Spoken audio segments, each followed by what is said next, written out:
If you're tracking macros and not losing weight and feel that you're doing everything right, you're not alone and you're in the right place. By the end of this video, you're going to know exactly why you're not seeing the results you're expecting, and stay until the end to get 2 tips to help you to get the scale to moving. If you're like many of my clients who come to me in the beginning, you are tracking and weighing all of your foods and nothing is happening. The scale's not moving, you're still feeling low energy, having sugar cravings, may even have some bloating with foods, brain fog, or even hot flashes. You're eating high quality foods and just can't figure out why macros are not working for you. There's a reason why this is happening. And in this video, I'm going to explain why you're tracking macros and not getting the results that you want, and give you 2 tips to get the scale to moving. This is the work that I do and I've dedicated my life to. If this is something that you need support and help with, there's a link below to speak with me directly. I'd love to support you on your journey. First of all, let's dive into what macros or macronutrients are and how they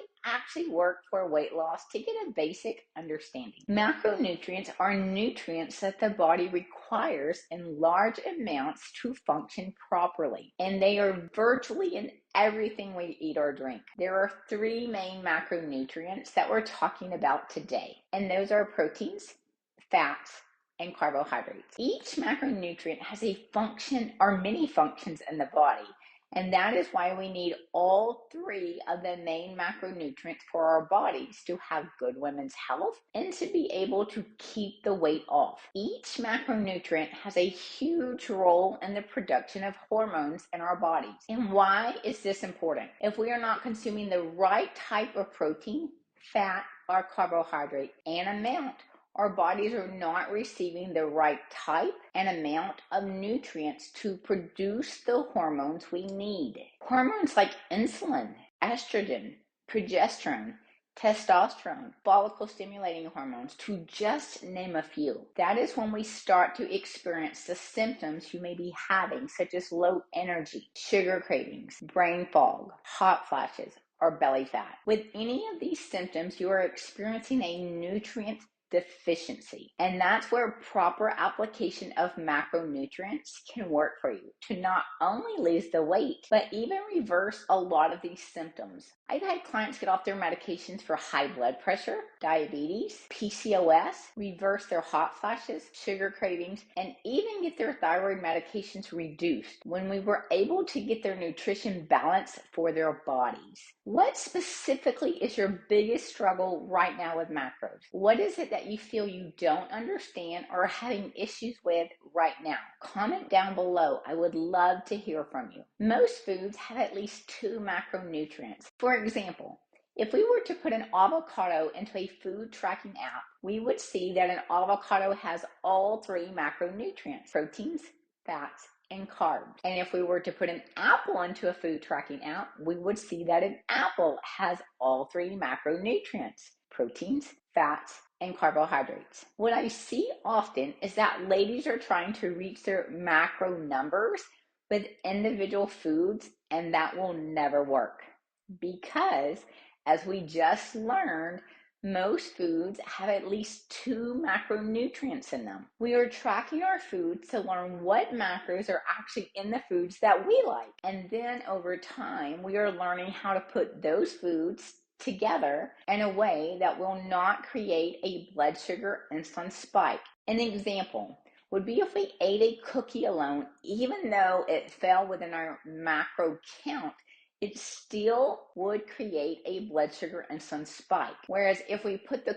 cookie into our tracking app to see exactly how many proteins, fats, carbs, saturated fats, and sugars, we would need to know this so that we would know how many proteins and fibers or what else we need to balance this cookie to eat it to prevent the blood sugar or insulin spike. It's the cycle of the blood sugar insulin spiking over and over which causes weight gain or body fat. We could even consume high nutrient foods like fruit, oats, and still have a blood sugar or insulin spike if those foods are not properly balanced. The reason why we are now having this response to foods versus prior to our 40s is the change in our hormones, as our ovaries are slowing or have stopped producing a lot of them. But the body can still produce these hormones with the right type and amount of nutrients. This is why the application of macros are now different for us over the age of 40 in perimenopause or after versus prior to our 40s. The attraction in using macros for many ladies is that it's a very flexible way of eating, and we can eat carbohydrates and fats without the restrictions and still lose weight and feel good. So we need to understand that macros actually work by lowering our blood sugar insulin response to eating foods. They don't work by a perspective I often see many beginners trying to do. They are trying to count macros as if they were counting calories.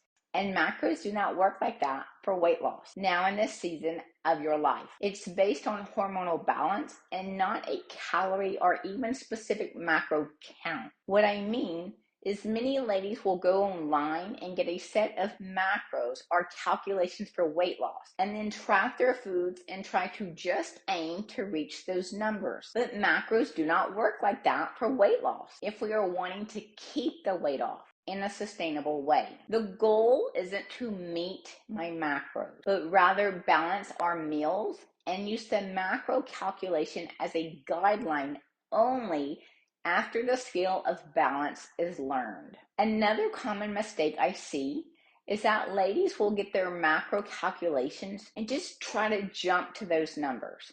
For example, you might have an average intake of 60 grams of protein when you start out. And then I often see ladies trying to jump to say 140 grams of protein literally over a few days. This can cause many problems such as high blood sugars, worsening of bloating, more sugar cravings, and even frustration at this point. And why this happens is that most ladies have not been consuming adequate amounts of high quality protein prior to starting to count their macros. And what we need to understand is that higher quality foods take more work for the body to break down. Therefore, we wouldn't expect to jump from 60 grams of protein to 140 grams over a few days. What we need to do is track consistently for 7 days and get what our average amount of protein is on day 8. And then from there, aim to increase only 10 to 20 grams a week as tolerated. This way, the body has time to adapt and learn how to break down this amount of protein without adverse effects. A good rule of thumb is to aim for just 20 grams of protein per meal starting out. That way, it's not too low and it's not too high for digestive upset or adverse symptoms. And my next tip is to consume protein in every snack or meal. This means if you consume a bowl of oatmeal, you need to consume a high quality protein with it, such as a hydroxylate whey shake or some eggs. If you're struggling with getting your macros to work to lose the weight, I'm here to help. There is a link to book a call to speak directly to me in the description of this video. And be sure to watch the next video.